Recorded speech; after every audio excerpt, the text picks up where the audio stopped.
કેમ છો વિદ્યાર્થી મિત્રો? ધોરણ 12 માં આપણે ભણી રહ્યા છીએ ચેપ્ટર નંબર 6 આનુવંશિકતાનો આણ્વીય આધાર. આનુવંશિકતાના આણ્વીય આધારમાં આપણે જે ટોપિકની ચર્ચા કરી રહ્યા છીએ છે ડીએનએ ફિંગરપ્રિન્ટ. અત્યાર સુધી આપણે જે ડીએનએ નું સ્વયંજનન, પ્રત્યાંકન, ભાષાંતર, જીનેટિક મેપિંગ,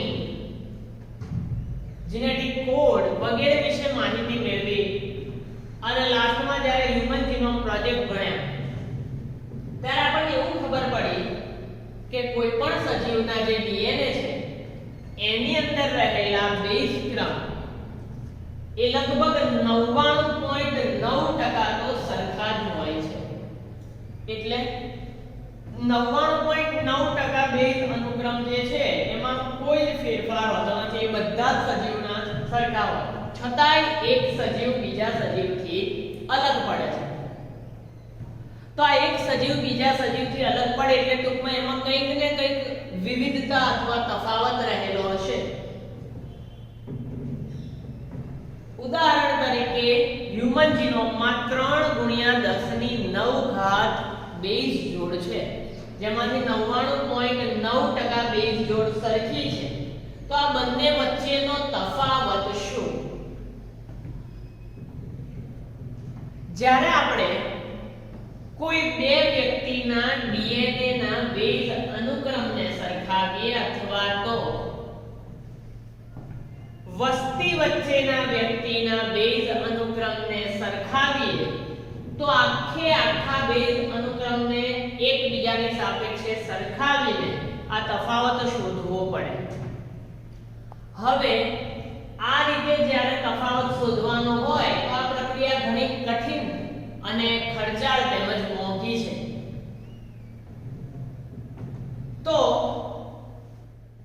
આ ડીએનએ ફિંગરપ્રિન્ટની અંદર બે વ્યક્તિના ડીએનએ અનુક્રમને સરખાવીને એમની વચ્ચેના તફાવત શોધવા માટેની સૌથી સરળ અને ઝડપી તકનીક આ ડીએનએ ફિંગરપ્રિન્ટ છે. એટલા માટે એનો ઉપયોગ કરવામાં આવે છે. બરાબર, આ પોઈન્ટ યાદ રાખવાનો. હવે ડીએનએ ફિંગરપ્રિન્ટમાં શું હોય છે? તો ડીએનએ ફિંગરપ્રિન્ટની અંદર જે ડીએનએ અનુક્રમ છે એની અંદર કેટલાક વિશિષ્ટ પ્રદેશો આવેલા હોય છે કે જ્યાં આગળ તફાવતનો ખ્યાલ મેળવવામાં આવે છે, જેને પુનરાવર્તિત ડીએનએ કહેવાય છે. કારણ કે આ પ્રદેશો ડીએનએ ના અનુક્રમમાં વારંવાર પુનરાવર્તિત થયા કરતા હોય છે.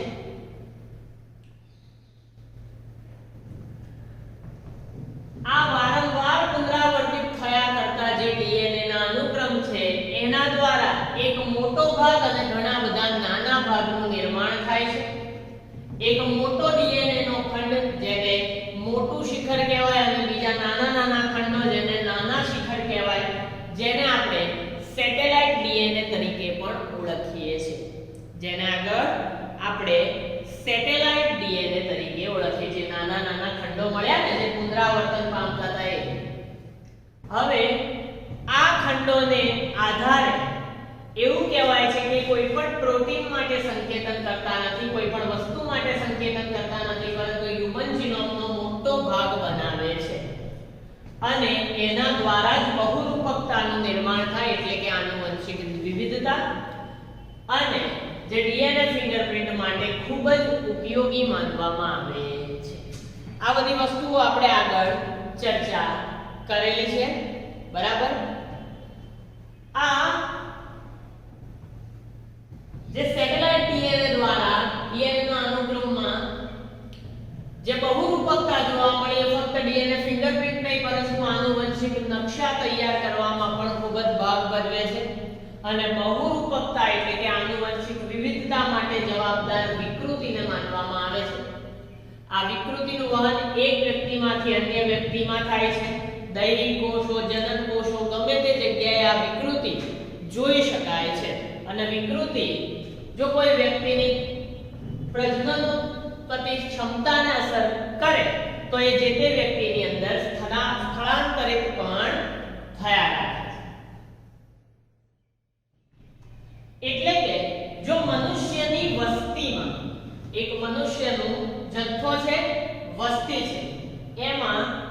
0.01 થી વધુ આવૃત્તિમાં એક સ્થાન અથવા એક કરતા વધારે અલીલ હોય, અલીલ જે આપણે ચેપ્ટર નંબર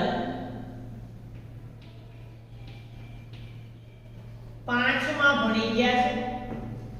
એટલે મનુષ્યની વસ્તીમાં 0.01 થી વધુ આવૃત્તિના એક સ્થાનમાં અથવા એક કરતા વધુ સ્થાનમાં જો અલીલો આવેલા હોય તો જે આ અલીલોની વિવિધતા થઈ એને ડીએનએ ની બહુરૂપકતા કહેવાય છે.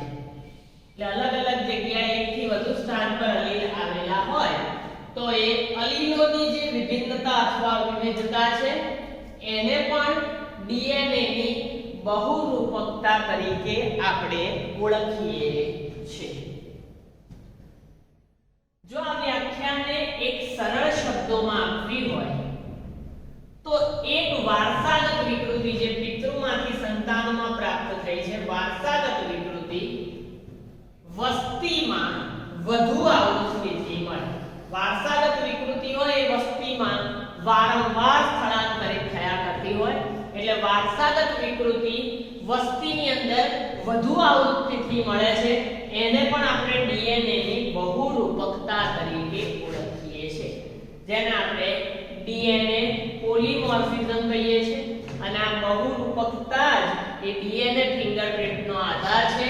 એ વાત અવશ્ય યાદ રાખવાની, બરાબર. ઓલરેડી આગળના લેક્ચર્સમાં પણ આપણે કહેલું છે. આ જે વિવિધતા છે અથવા તો બહુરૂપકતા છે એની સંભાવના નોન કોડિંગ ડીએનએ માં વધારે છે. એવું ડીએનએ કે જે કોઈ પણ જગ્યાએ નવી શૃંખલાનું નિર્માણ કરતું નથી.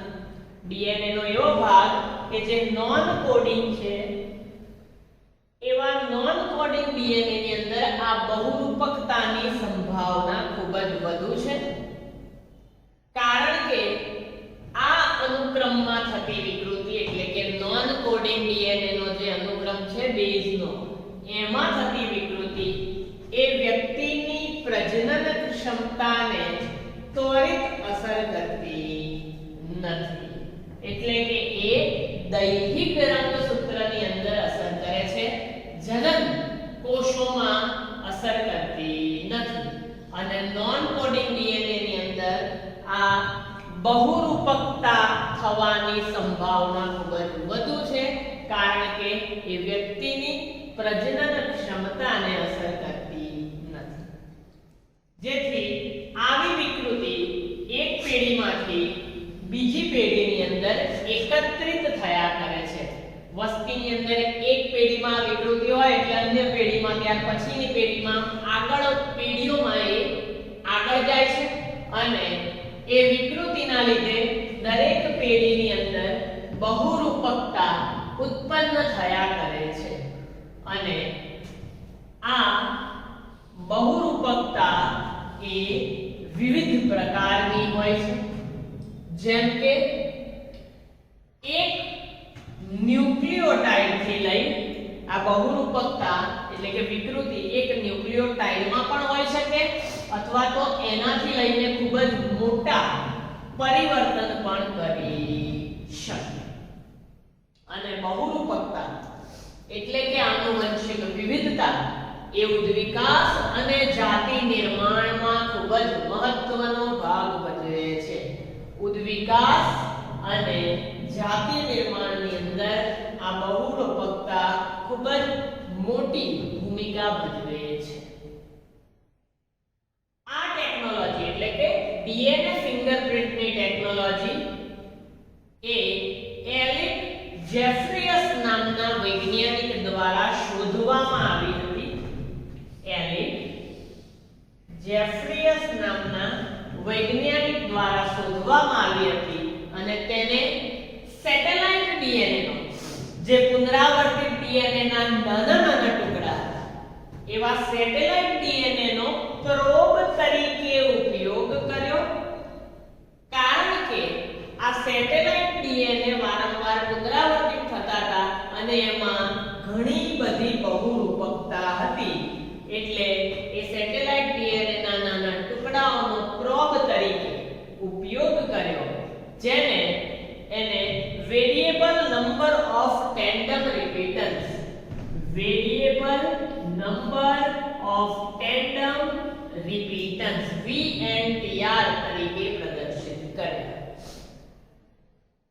આ ડીએનએ ફિંગરપ્રિન્ટમાં આગળ શું થાય છે એ આપણે હવે આની પછીના લેક્ચરમાં જોઈએ છે, પણ આટલે સુધી મગજમાં ઉતારી દેજો. બરાબર, આ ડીએનએ ફિંગરપ્રિન્ટ નો અંતિમ ટોપિક છે. બરાબર, એટલે અને ઉપયોગી છે, ધ્યાનથી તૈયાર કરવાનો. શરૂઆતમાં આપણે અલીલની વાત કરી, જેનાથી ડીએનએ ની બહુરૂપકતાની બે વ્યાખ્યાઓ અને આ બહુરૂપકતા વધુ નોન કોડિંગ ડીએનએ માં. બરાબર, આ બધું યાદ રાખવાનું, ન ખબર પડે ત્યાં પૂછી લેવાનું અને વ્યવસ્થિત રીતે આ લેક્ચરને તૈયાર કરવાનું. Thank you.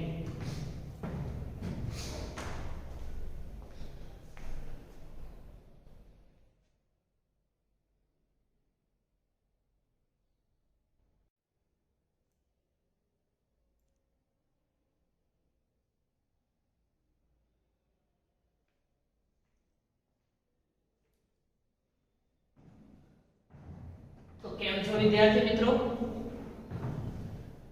ધોરણ 12 ની અંદર આપણે ચેપ્ટર નંબર 6 આનુવંશિકતાનો આણ્વીય આધાર ભણી રહ્યા છે. આ ચેપ્ટરમાં આપણે જે ટોપિકની વાત કરી રહ્યા છે એ છે ડીએનએ ફિંગરપ્રિન્ટિંગ. ડીએનએ ફિંગરપ્રિન્ટિંગ ની અંદર અગાઉના લેક્ચર્સમાં આપણે જેની વાત કરી એ ટોપિક વિશે થોડું બેઝિક ઓવરવ્યુ સમજતા આપણને ખ્યાલ આવે કે વિદ્યાર્થી મિત્રો, ડીએનએ ફિંગરપ્રિન્ટિંગ ની અંદર કેટલાક એવા વિશિષ્ટ પ્રદેશો આવેલા છે કે જ્યાં વારંવાર તફાવત જોવા મળે, તફાવતનો ખ્યાલ આવે, જેને આપણે પુનરાવર્તિત ડીએનએ કહીએ છીએ, કારણ કે આ જગ્યાએ વારંવાર ડીએનએ ના અનુક્રમોનું પુનરાવર્તન થયા કરતું હોય છે. એના આધારે એક મોટું શિખર અને ઘણા બધા નાના શિખર, એટલે કે એક ડીએનએ નો મોટો ટુકડો ને ઘણા બધા નાના ટુકડાનું નિર્માણ થાય, જેમાં ડીએનએ ના જે નાના ટુકડાઓ છે એને આપણે સેટેલાઇટ ડીએનએ તરીકે પણ ઓળખીએ છીએ. અને આ સેટેલાઇટ ડીએનએ માં જે પણ કઈ બેઝના અનુક્રમ રહેલા છે એ કોઈ પણ વિશિષ્ટ પ્રકારની રચના માટે સંકેતન આપતા નથી, પણ હ્યુમન જીનોમનો ખૂબ જ મોટો ભાગ બનાવે છે, જેના દ્વારા બહુરૂપકતાનું નિર્માણ થાય છે. અને આ બહુરૂપકતા એ ડીએનએ ફિંગરપ્રિન્ટિંગ માટે ખૂબ જ ઉપયોગી છે. એટલે આ નાના ટુકડાઓ પણ ડીએનએ ફિંગરપ્રિન્ટિંગમાં ખૂબ જ અગત્યનો ભાગ ભજવે છે. બરાબર, ત્યાર પછી આ બહુરૂપકતા એ ફક્ત ડીએનએ ફિંગરપ્રિન્ટિંગ માટે ઉપયોગી છે એમ નહીં, પણ સાથે સાથે હ્યુમન જીનોમ પ્રોજેક્ટના આનુવંશિક નકશા તૈયાર કરવા માટે પણ ખૂબ જ ઉપયોગી માનવામાં આવે છે. અને બહુરૂપકતા કોને લીધે થાય છે? તો કે ભાઈ વિકૃતિના લીધે બહુરૂપકતા થાય છે. અને આવી વિકૃતિ એક વ્યક્તિથી લઈને અન્ય વ્યક્તિ અથવા એક પેઢીથી લઈને અન્ય પેઢી સુધી સ્થળાંતરિત પણ થયા કરે છે. કેટલીકવાર એ વ્યક્તિની પ્રજનન કરવાની ક્ષમતાને અસર કરે છે, કેટલીકવાર નથી કરતી, જેના લીધે ઘણીવાર તે વસ્તીમાં અલગ અલગ જગ્યા સુધી સ્થળાંતરિત થયા કરે છે. બરાબર છે વિદ્યાર્થી મિત્રો? આગળ આપણે એવો પોઈન્ટ ભણ્યા કે જો મનુષ્યની વસ્તીમાં 0.01 થી વધારે આવૃત્તિમાં એક સ્થાનના એક અથવા એક કરતા વધુ અલીલ આવેલા હોય તો આ અલીલની જે અનુક્રમની વિવિધતા છે એને આપણે ડીએનએ ની બહુરૂપકતા તરીકે ઓળખીએ છીએ. બરાબર, આ વસ્તુ ખાસ યાદ રાખવાની. અને જે ડીએનએ છે એની બહુરૂપકતા આવા પ્રકારની અલીલો ધરાવતી એ ડીએનએ નો જે નોન કોડિંગ ભાગ છે, એટલે કે જ્યાંથી ડીએનએ કોઈ નવું ડીએનએ કે શૃંખલા બનાવતું નથી, આવા નોન કોડિંગ ભાગમાં વધુ જોવા મળે છે. એનું કારણ છે કે આવા નોન કોડિંગ ભાગમાં જે ડીએનએ રહેલા છે એ પ્રજનન ઉત્પન્ન કરવાની ક્ષમતા પર કોઈ અસર કરતા નથી, જેના લીધે એક પેઢીમાંથી અન્ય પેઢીમાં આવી વિકૃતિ એકત્રિત થાય છે. બરાબર, એક પેઢીમાંથી અન્ય પેઢીમાં આ વિકૃતિ એકત્રિત થયા કરે છે, જેના લીધે જ બહુરૂપકતાનું નિર્માણ થાય છે, જે ઘણા બધા પ્રકારની હોય છે. ઉદાહરણ તરીકે મેં તમને આગળ કીધું હતું, એક ન્યુક્લિયોટાઇડ થી લઈને ખૂબ જ મોટા પાયાની પણ આ વિકૃતિ અથવા બહુરૂપકતા હોઈ શકે. બરાબર, ત્યાર પછી આપણે જે ડીએનએ ફિંગરપ્રિન્ટ છે વિદ્યાર્થી મિત્રો, તો આ ડીએનએ ફિંગરપ્રિન્ટ ની અંદર વાત કરી હતી કે આ ટેકનોલોજીનો સૌપ્રથમ શોધ એ એલિક જેફ્રીયસ નામના વૈજ્ઞાનિકે કરી હતી. એલિક જેફ્રીયસ નામના વૈજ્ઞાનિકે એની શોધ કરી હતી અને આમાં એને સેટેલાઇટ ડીએનએ, બરાબર, ડીએનએ ના પુનરાવર્તિત થતા નાના ખંડોનો પ્રોબ તરીકે ઉપયોગ કરેલો, કારણ કે એમાં વધુ બહુરૂપકતા હતી અને એ બહુરૂપકતાનું નામ એને variable number of tandem repeaters VNTR આપ્યું. આ ટેકનોલોજીની શોધ થઈ ડીએનએ ફિંગરપ્રિન્ટની એની પહેલા આ પ્રકારની પ્રક્રિયાઓ કરવા માટે સઘન પ્લોટ હાઇબ્રિડાઇઝેશન ટેકનોલોજી ઉપયોગમાં લેવામાં આવતી હતી. એમાં પણ VNTR નો ઉપયોગ થતો, પણ એ VNTR કેવા હતા? Radio label, radio active. જ્યારે ડીએનએ ફિંગરપ્રિન્ટિંગમાં પણ VNTR નો ઉપયોગ થાય છે, પણ એ રેડિયો લેબલ છે નહીં. એટલે ટેકનોલોજીની પહેલા સઘન પ્લોટ હાઇબ્રિડાઇઝેશન નો ઉપયોગ થતો, જેમાં રેડિયો લેબલ VNTR નો ઉપયોગ થતો. ઓકે, આગળ ડીએનએ ફિંગરપ્રિન્ટમાં કઈ વસ્તુઓ પર મુખ્ય ધ્યાન આપવામાં આવે છે? તો સૌપ્રથમ ડીએનએ નું અલગીકરણ, એટલે કે ડીએનએ ના એક વિશિષ્ટ ખંડનું અલગીકરણ કરવામાં આવે કે જેના પર પ્રક્રિયા કરવી છે, એને મુખ્ય ડીએનએ થી અલગ કરાય. રિસ્ટ્રિક્શન એન્ડોન્યુક્લિયેઝ ઉત્સેચક દ્વારા ડીએનએ ને કાપીને એ ડીએનએ નું પાચન કરવામાં આવે છે. રિસ્ટ્રિક્શન એન્ડોન્યુક્લિયેઝ દ્વારા ડીએનએ ને કટ કરીને એનું પાચન કરવામાં આવે છે. ત્યાર પછી એને જેલ ઇલેક્ટ્રોફોરેસિસ પ્રક્રિયા દ્વારા, બરાબર, જેલ ઇલેક્ટ્રોફોરેસિસ પ્રક્રિયા દ્વારા ડીએનએ નું ફરીવાર અલગીકરણ થાય છે, જેમાં મોટા ભાગે અંડરલાઈન કરી રાખવાની અગારોઝ જેલનો ઉપયોગ થાય છે. બરાબર, અહીં ખાલી ઇલેક્ટ્રોફોરેસિસ લખ્યું છે, પણ એ આવે જેલ ઇલેક્ટ્રોફોરેસિસ, જેમાં અગારોઝ જેલનો ઉપયોગ કરીને ડીએનએ નું અલગીકરણ થાય છે. આ જેલ અલગીકરણ કરેલું જે ડીએનએ છે એનું હવે સંશ્લેષિત પટલ, એટલે કે નાઇટ્રોસેલ્યુલોઝ અથવા તો નાયલોન પર સ્થળાંતરિત થાય. આ ડીએનએ જે ઇલેક્ટ્રોફોરેસિસ માંથી અલગ થયું એ નાઇટ્રોસેલ્યુલોઝ અથવા તો નાયલોન પર હવે સ્થળાંતરિત કરવામાં આવે અને લેબલિંગ થયેલા variable number of tandem repeaters પ્રોબના, એટલે કે બહુરૂપકતા ધરાવતા નાના ડીએનએ ના ખંડના, બરાબર, એ VNTR પ્રોબના ઉપયોગથી હવે આ જે અલગ કરેલું ડીએનએ છે એને આની સાથે ભેગું કરીને સંકરણ કરાવવામાં આવે છે. VNTR સાથે એનું સંકરણ થાય છે અને લાસ્ટમાં ઓટો રેડિયોગ્રાફી પદ્ધતિ દ્વારા આ સંકરણ કરેલા ડીએનએ ના ખંડની ઓળખ કરવામાં આવે છે. આટલી પ્રક્રિયા ડીએનએ ફિંગરપ્રિન્ટિંગ ની અંદર કરવામાં આવે છે. જ્યાં VNTR છે એટલે કે variable number of tandem repeatance એ સેટેલાઇટ DNA ના વર્ગમાં જ આવે એટલા માટે આ VNTR ને મિની સેટેલાઇટ પણ કહેવામાં આવે છે બરાબર એ સેટેલાઇટ DNA ના વર્ગમાં જ આવતું હોવાથી આપણે એને મિની સેટેલાઇટ્સ તરીકે પણ ઓળખીએ છીએ જેની અંદર એટલે કે આ મિની સેટેલાઇટ્સ માં એટલે કે VNTR માં એક નાનો અનુક્રમ DNA નો જે ઘણી નકલની સંખ્યામાં વ્યવસ્થિત ગોઠવાય છે કોઈ વ્યક્તિના એક રંગસૂત્રથી બીજા રંગસૂત્રમાં કોપી નંબરની સંખ્યામાં હંમેશા વિભિન્નતા હોય છે કોઈ એક વ્યક્તિનું રંગસૂત્ર લો અને અન્ય વ્યક્તિનું રંગસૂત્ર લો તો બંનેની અંદર જે નંબર્સના કોપી થયા DNA ફિંગરપ્રિન્ટના આધારે એ હંમેશા એકબીજાથી અલગ જ હોય છે અને પુનરાવૃત્તોની સંખ્યામાં એટલે કે એવા એકમો જે વારંવાર પુનરાવર્તિત થયા કરતા હોય છે એવા અનુક્રમમાં ઘણી ઊંચી બહુરૂપકતા હોવાથી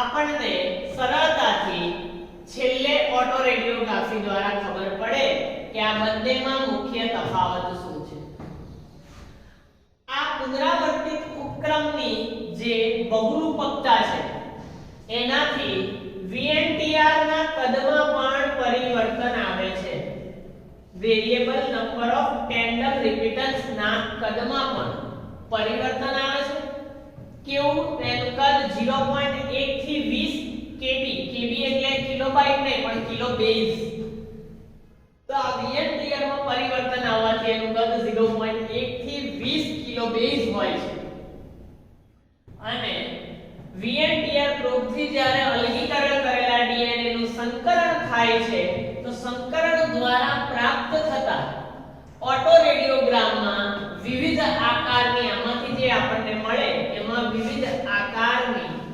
પટ્ટીઓ જોવા મળે છે ત્યારબાદ આ પટ્ટીઓનું ઓબ્ઝર્વેશન કરવામાં આવે છે તો આ પ્રકારે વિદ્યાર્થી મિત્રો DNA ફિંગરપ્રિન્ટની અંદર કાર્ય થાય છે ખૂબ જ શાંતિથી ધ્યાન આપીને આ વસ્તુને તમારે તૈયાર કરવાની છે લખી દેવાની છે આખો ક્વેશ્ચન 4 માર્ક્સમાં પૂછાતો હોય છે એટલે વ્યવસ્થિત આના મુદ્દા અને શોર્ટ ક્વેશ્ચનોને સમજીને લખજો ન ખબર પડે ત્યાં પૂછજો તો હવે આપણે આગળની જે DNA ફિંગરપ્રિન્ટની વાત છે એ આની પછીના લેક્ચરમાં કરીએ છીએ થેન્ક યુ